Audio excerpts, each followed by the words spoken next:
नमस्कार, आर्या न्यूज देख रहे हैं आप। मैं हूं आपके साथ पल्लवी सिंह। दिल्ली से खबरों की शुरुआत करेंगे, जहां मुख्यमंत्री अरविंद केजरीवाल जंतर मंतर पर धरने पर बैठे पहलवानों से मिलने पहुंच गए हैं। इस दौरान सीएम केजरीवाल ने भारत माता की जय और इनकलाब जिंदाबाद के नारे के साथ पहलवानों के समर्थन में बोलना शुरू किया। उन्होंने कहा कि हमारी बहनों के साथ दुर्व्यवहार किया गया है और ऐसे व्यक्ति को तुरंत सजा देकर फांसी पर लटका देना चाहिए। सीएम केजरीवाल ने आगे ये भी कहा कि हमारे देश की किसी भी लड़की के साथ अगर गलत काम हो तो उसे तुरंत ही उसके आरोपी को गिरफ्तार कर फांसी पर लटका देना चाहिए। खेल जगत में जो लोग भारत से प्यार करते हैं, चाहे वो कांग्रेस का हो, चाहे बीजेपी का हो, चाहे आम आदमी पार्टी का हो, चाहे किसी पार्टी का ना हो, जो लोग इस अपने भारत माता से प्यार करते हैं, आज इस मंच के माध्यम से पूरे भारतवर्ष को मैं कहना चाहता हूं, छुट्टी लेके आओ, सारे जने छुट्टी लेके आओ, इनका साथ दो। ये अपने लिए नहीं लड़ रहे, ये पूरे खेल जगत के लिए लड़ रहे हैं। सोचो, जो आदमी इतना ताकतवर है कि उसके खिलाफ एफआईआर दर्ज कराने के लिए 7 दिन लग गए और सुप्रीम कोर्ट लग गया। अगर ये बच्चे संघर्ष ना करते तो लड़कियों के साथ तो गलत काम होता रहता। ये बच्चे अपने लिए नहीं लड़ रहे, ये पहलवान अपने लिए नहीं लड़ रहे। तो जितने लोग भी देख रहे हैं, कांग्रेस वाले, बीजेपी वाले, आम आदमी पार्टी वाले, सब लोग जो ये टीवी देख रहे हैं, सब लोग 1-1, 2-2 दिन की छुट्टी लेके यहाँ पे आओ, इनका साथ दो। और मेरा दिल कहता है इनका संघर्ष जरूर सिरे चढ़ेगा, जरूर इनको सफलता मिलेगी। मेरी एक और गुजारिश है अपनी केंद्र सरकार से, इतनी निर्दयी मत बनो। इनके बच्चों का पानी रोक दिया, बिजली रोक दी, इनके गद्दे नहीं आने दे रहे। मेरी तरफ से जो बन पड़ेगा मैं दिल्ली के मुख्यमंत्री के नाते सब कुछ करूंगा, लेकिन इनका बच्चों का ये तो आने दो यार, ये तो ह्यूमन राइट्स है, ये तो इंसानियत है। हमारे बच्चे हैं, इन्होंने हमारे देश का नाम रोशन किया था। इस दिन के लिए थोड़ी किया था कि एक दिन इनका पानी रोक दिया जाएगा, एक दिन इनका खाना रोक दिया जाएगा, लाइट काट दी जाएगी। हमें तो इनको कंधे पर उठा। फर्रुखाबाद पुलिस का एक कारनामा सोशल मीडिया पर तेजी के साथ वायरल हो रहा है, जहां पर पुलिसकर्मी अनोखे अंदाज में ड्यूटी करते हुए नजर आ रहा है। गौरतलब है कि इस वीडियो में पुलिसकर्मी रिक्शे पर लेटकर पिकेट ड्यूटी कर रहा है। जरा देखिए कि कैसे ये पुलिसकर्मी लेटकर गाड़ियों को हाथ हिलाकर संकेत दे रहा है और कुछ पुलिसकर्मी किनारे पर बैठकर मोबाइल फोन चला रहे हैं। ये पूरी घटना है फर्रुखाबाद के पक्का पुल चौराहे की, जहां पर पुलिसकर्मियों की इस तरह की लापरवाही देखने को मिल रही है। आप देख सकते हैं कि यहाँ पर रिक्शे पर पुलिसकर्मी लेटा हुआ है और इतने नवाबियत भरे अंदाज में यहाँ पर वाहनों को हाथ हिलाकर इशारा कर रहा है। साथ ही साथ जो साथी पुलिसकर्मी है वो मोबाइल फोन में लगे हुए हैं। आप देख सकते हैं फर्रुखाबाद से वीडियो जो सामने आया है, जहाँ पर कैमरे में पुलिसकर्मियों का यह अनोखा कारनामा कैद हुआ है।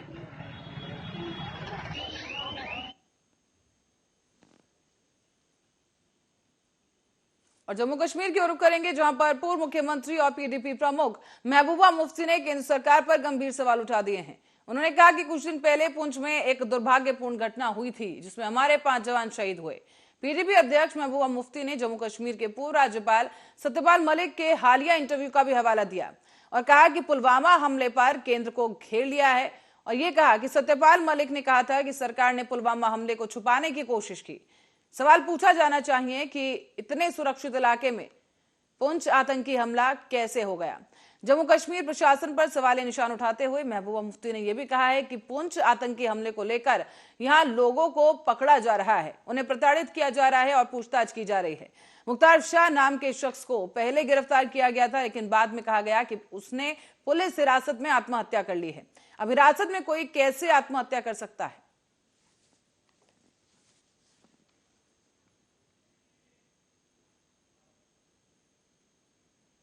महाराष्ट्र के भिवंडी इलाके में शनिवार की दोपहर अचानक से 3 मंजिला इमारत गिर गई है। इमारत गिरने के बाद उसके मलबे में 15 लोग फंसे हुए हैं। और आपको बता दें कि आप तस्वीर आप देख सकते हैं यहाँ पर, जो आपको हम दिखा रहे हैं कि ये इमारत जो है वो गिर गई है। करीब 15 लोगों के इसके मलबे में फंसे होने की आशंका जताई जा रही है। हालांकि दमकल और आपदा समेत पुलिस टीम मौके पर मौजूद है। भिवंडी के वालपाड़ा इलाके की घटना बताई जा रही है और स्थानीय लोग वहां पर दमकल विभाग और आपात विभाग को फोन कर उन्होंने इस हादसे की जानकारी दी है और तमाम स्थानीय लोगों के साथ मिलकर मलबे में फंसे हुए लोगों को बाहर निकालने की कवायद जारी है। एनडीआरएफ की टीम भी मौके पर पहुंच चुकी है और जानकारी के मुताबिक घटनास्थल पर युद्ध स्तर पर रेस्क्यू अभियान चलाया जा रहा है।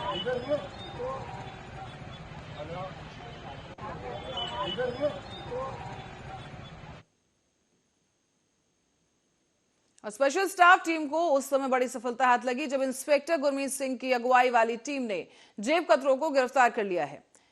आपको बता दें कि इस दौरान प्रेस कॉन्फ्रेंस करते हुए कहा गया कि इंस्पेक्टर गुरमीत सिंह ने जानकारी दी कि 26 अप्रैल को सरदार प्रकाश सिंह बादल को श्रद्धांजलि देने आए लोगों की भीड़ में काफी लोगों की जेब से पैसे चोरी कर लिए गए थे, जिसके बाद जेब कतरों के खिलाफ मुकदमा दर्ज कर पुलिस ने आगे की कार्रवाई शुरू की और 4 जेब कतरों को 32,000 रुपए और कार के साथ गिरफ्तार कर लिया गया है। मैं inspector Gurmeet Singh in charge special staff Bathinda लग्या होया है। ਇਹ ਮਿਤੀ 26 ਤਰੀਕ ਨੂੰ ਪੁਲਿਸ ਨੂੰ ਸਾਨੂੰ ਗੁਪਤ ਸੂਚਨਾ ਮਿਲੀ ਸੀਗੀ ਵੀ ਸਰਦਾਰ ਪ੍ਰਕਾਸ਼ ਸਿੰਘ ਬਾਦਲ ਜੀ ਜੋ ਮ੍ਰਿਤਕ ਦੇ ਚੰਡੀਗੜ੍ਹ ਤੋਂ ਆ ਰਹੀ ਸੀਗੀ, ਉਸ 'ਚ ਜਿਹੜਾ ਲੋਕਾਂ ਦਾ ਇਕੱਠ ਹੋਇਆ ਹੈ ਉਹਦੇ ਵਿੱਚ ਕਾਫੀ ਲੋਕਾਂ ਦੀਆਂ ਕੋਈ ਜੇਬਾਂ ਕੱਟ ਰਹੇ ਹੈਗੇ ਤੇ ਜੇਬਾਂ 'ਚੋਂ ਪਰਸ ਚੋਰੀ ਕਰ ਰਿਹਾ ਹੈ, ਜਿਸ ਦੀ ਗੁਪਤ ਸੂਚਨਾ ਦੇ ਆਧਾਰ ਤੇ ਅਸੀਂ ਮੁਕੱਦਮਾ ਦਰਜ ਕਰਕੇ ਚੈੱਕ ਕੀਤਾ ਤਾਂ ਸਾਨੂੰ ਇੱਕ ਕਾਰ HR 14P9614 ਵਿੱਚ 4 ਨੌਜਵਾਨ ਪੈਸੇ ਵੰਡਦੇ ਦਿਖਾਈ ਦਿੱਤੇ, ਜਿਨ੍ਹਾਂ ਨੂੰ ਕਾਬੂ ਕੀਤਾ ਤੇ ਜਿਨ੍ਹਾਂ ਦੇ ਕਬਜ਼ੇ ਵਿੱਚੋਂ ਇੱਕ ਮੇਜਰ ਸਿੰਘ ਪੁੱਤਰ ਗੁਰਤੇਜ ਸਿੰਘ ਨੰਬਰਦਾਰ ਵਾਸੀ ਬੱਜੋਆਣਾ ਦਾ ਪਰਸ ਵੀ ਮਿਲਿਆ ਤੇ ਜਿਸ ਪਰਸ ਸੰਬੰਧੀ ਇਹਨਾਂ ਨੇ ਕੋਈ ਸਬੂਤ ਨਹੀਂ, ਜਿਸ ਦੇ ਆਧਾਰ ਤੇ ਇਹਨਾਂ ਨੂੰ ਗ੍ਰਿਫਤਾਰ ਕਰਕੇ ਇਹਨਾਂ ਦੇ ਕਬਜ਼ੇ ਵਿੱਚੋਂ ਲੋਕਾਂ ਦੀਆਂ ਜੇਬਾਂ ਕੱਟ ਕੇ ਚੋਰੀ। और यूपी एसटीएफ को बड़ी सफलता मिली है। एसटीएफ ने लॉ प्लाजा थाना मांट मथुरा से नगर निकाय चुनाव में अंतर्राज्यीय स्तर पर अवैध अंग्रेजी शराब की तस्करी करने वाले गिरोह के 3 सदस्यों को गिरफ्तार किया है। उनके कब्जे से 150 पेटी अवैध अंग्रेजी शराब के साथ साथ ट्रक को और कार को बरामद किया गया है।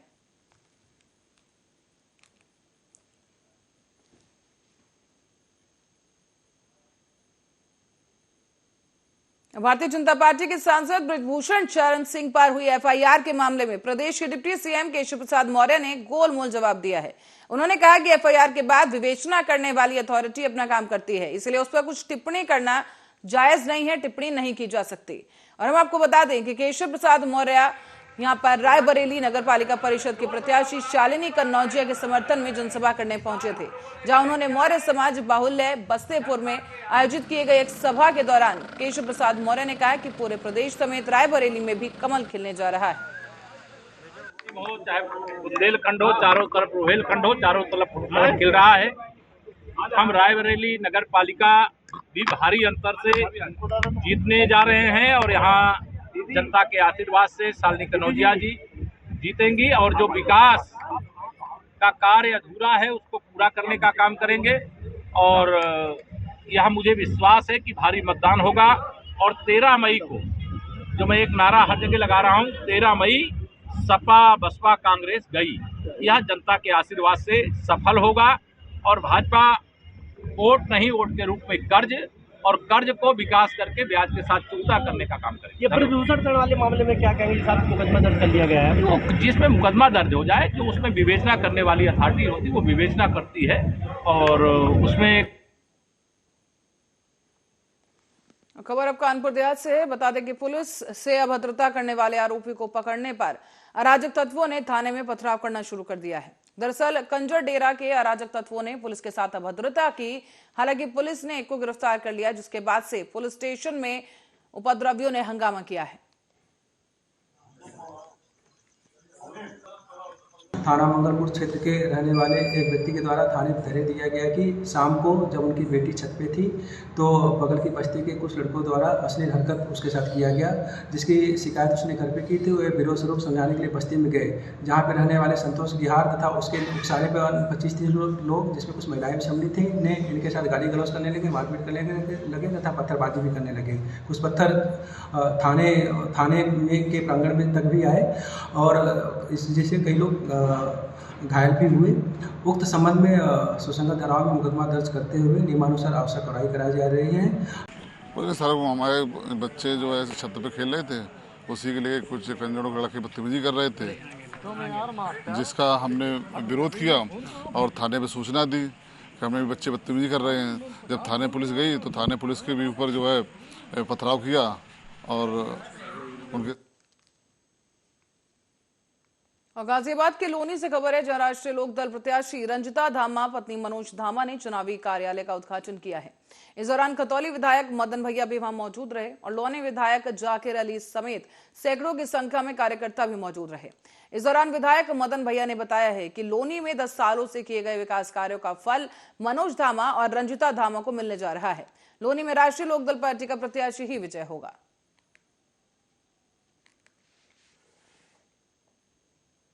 और क्षेत्रीय चुनाव पे ही हम चर्चा करेंगे। और जहाँ तक आप इन चीज़ों को कह रहे हैं, ये तो सब इसमें कोई बुरा है नहीं। अल्पसंख्यक अपने आप को असुरक्षित महसूस कर रहा है, चाहे वो लोनी हो, चाहे वो जामपुर हो, चाहे वो प्रयागराज हो, और उसी सुरक्षा के माहौल को हम कम से कम लोनी में लौटाने के लिए इसे गठबंधन के प्रत्याशी जिताना चाहते हैं। जिस तरह में देखा गया विधायक जी कि लोग विकास की बात नहीं कर रहे हैं, जो विपक्षी दल है विकास की बात नहीं कर रहे हैं, चुनाव को धर्मों की तरफ मोड़ रहे हैं, ऐसा क्यों? देखिए, मतदाता बहुत समझदार होता है। आप बिल्कुल सही कह रहे हैं। ये तो अगर आप लोगों का छोटा मीडिया ना हो, मैं छोटा मीडिया कह रहा हूँ, तो हम लोगों की आवाज़ ही नहीं पहुँची। मैं आप लोगों को बधाई देना चाहता हूँ कि आपके माध्यम से हमारे जैसे लोगों की आवाज़, विपक्ष के लोगों की आवाज़ आम जन तक पहुँच रही है और उसका असर हो रहा है। तो जो लोनी से हमारी कैंडिडेट गठबंधन की श्रीमती रंजीता धामा जी हैं, हमें ये मानना है कि हर तरीके से आज से हम पूरे मुस्लिम समाज के जो हमारे समाजवादी पार्टी के साथी हैं, तन मन धन से हम आपके साथ हैं।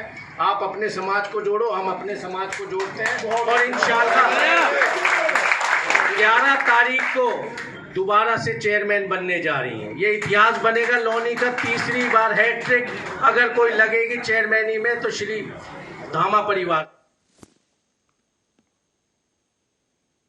मध्य प्रदेश के मुख्यमंत्री शिवराज सिंह चौहान ने कांग्रेस नेताओं पर हमला बोला है। सीएम शिवराज ने कहा कि सिद्धरामैया, मल्लिकार्जुन खड़गे और शिव कुमार कर्नाटक के लिए विकास के लिए खतरनाक है।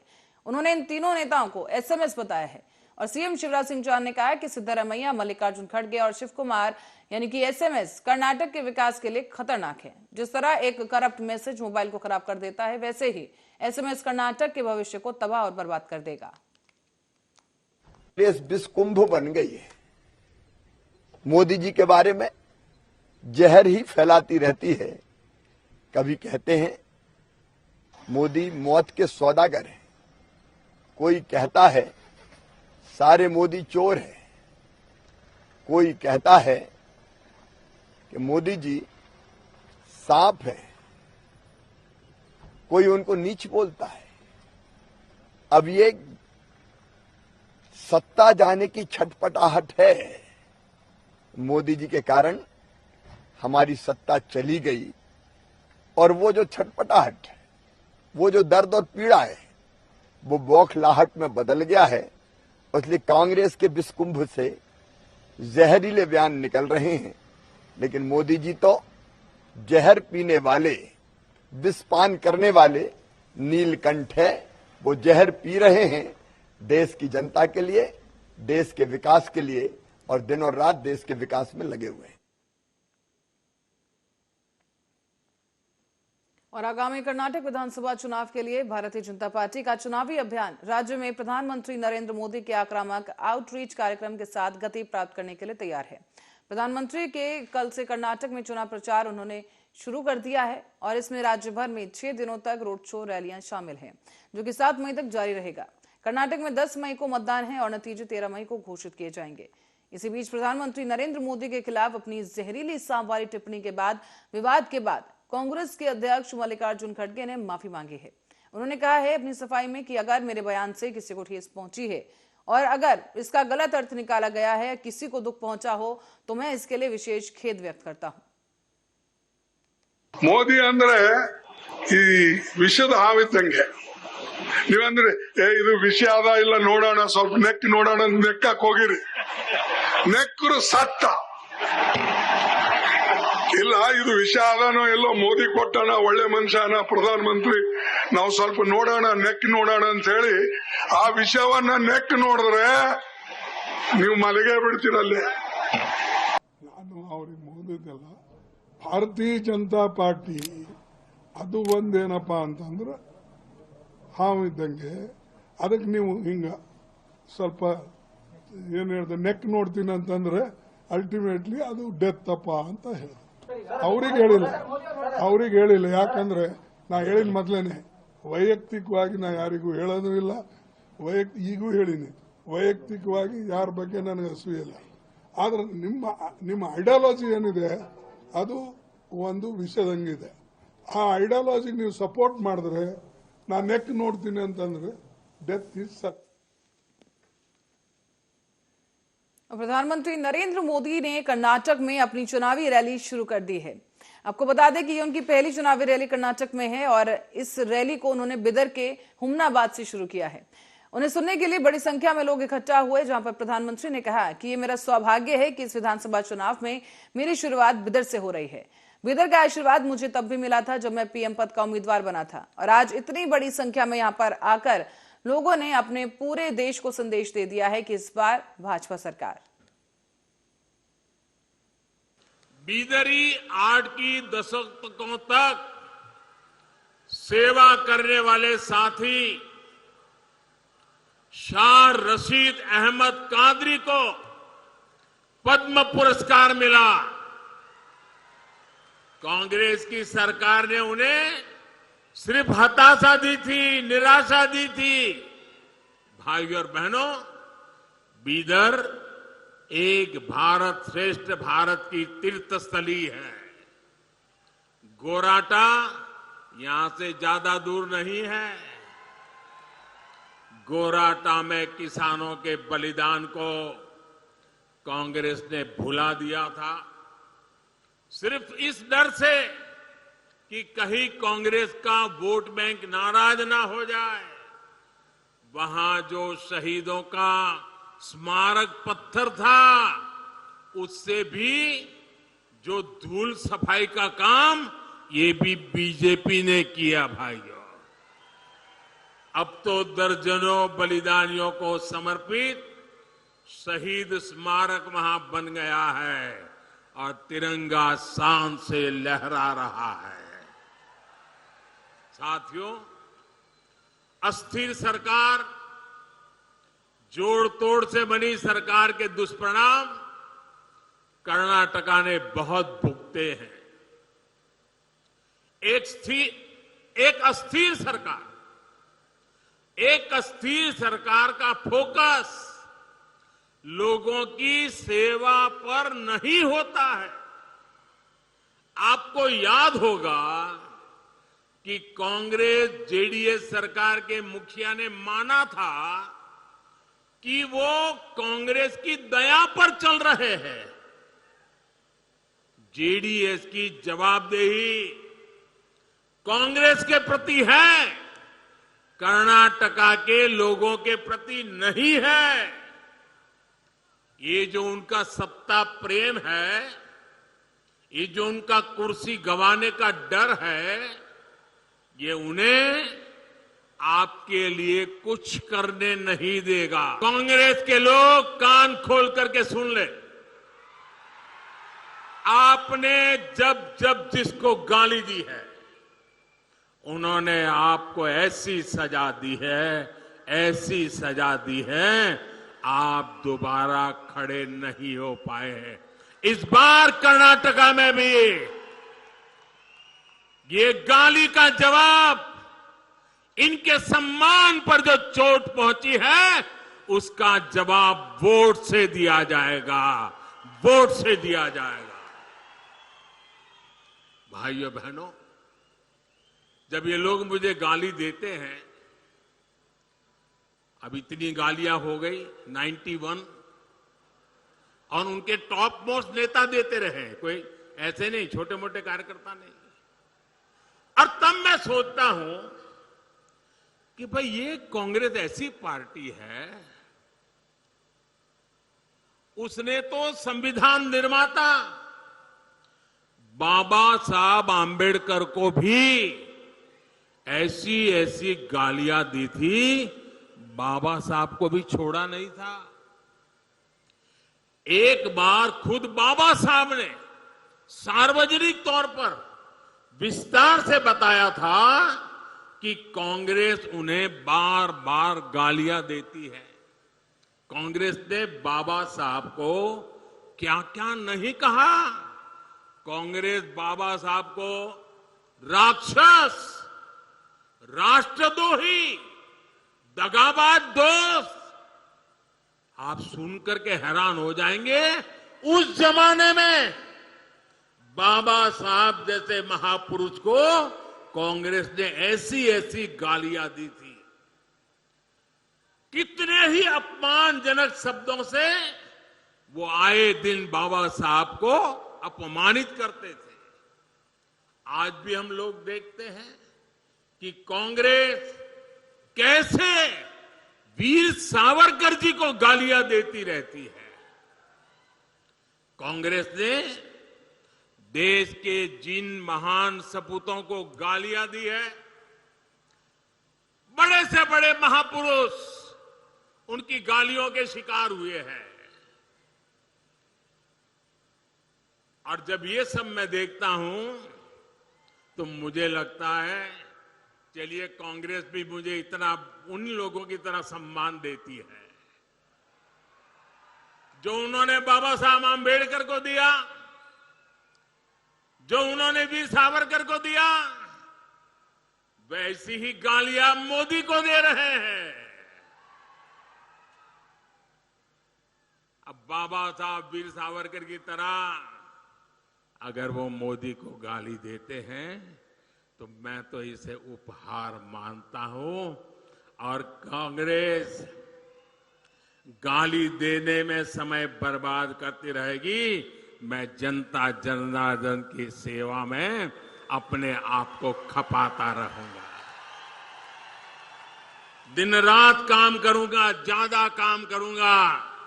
आपके आशीर्वाद से सारी गालियां मिट्टी में मिल जाएगी दोस्तों, सारी गालियां मिट्टी में मिल जाएगी। और कांग्रेस वाले लिख करके रखें, आप जितना ज्यादा कीचड़ उछालोगे कमल उतना ही ज्यादा खिलने वाला है। भाइयों बहनों, आपके आशीर्वाद से मुझे कर्नाटका की सेवा करने से रुकना नहीं है, और ज्यादा सेवा करनी है। पूरी दिल्ली को आपकी सेवा के लिए मुझे लगाना है।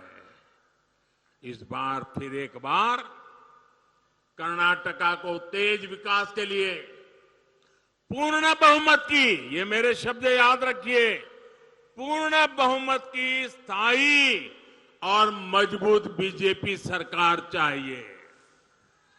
और इसलिए एक ही बात मैं बार बार कहता हूं, ई बारिया निर्धारा, ई बारिया निर्धारा बहुमत बीजेपी सरकारा।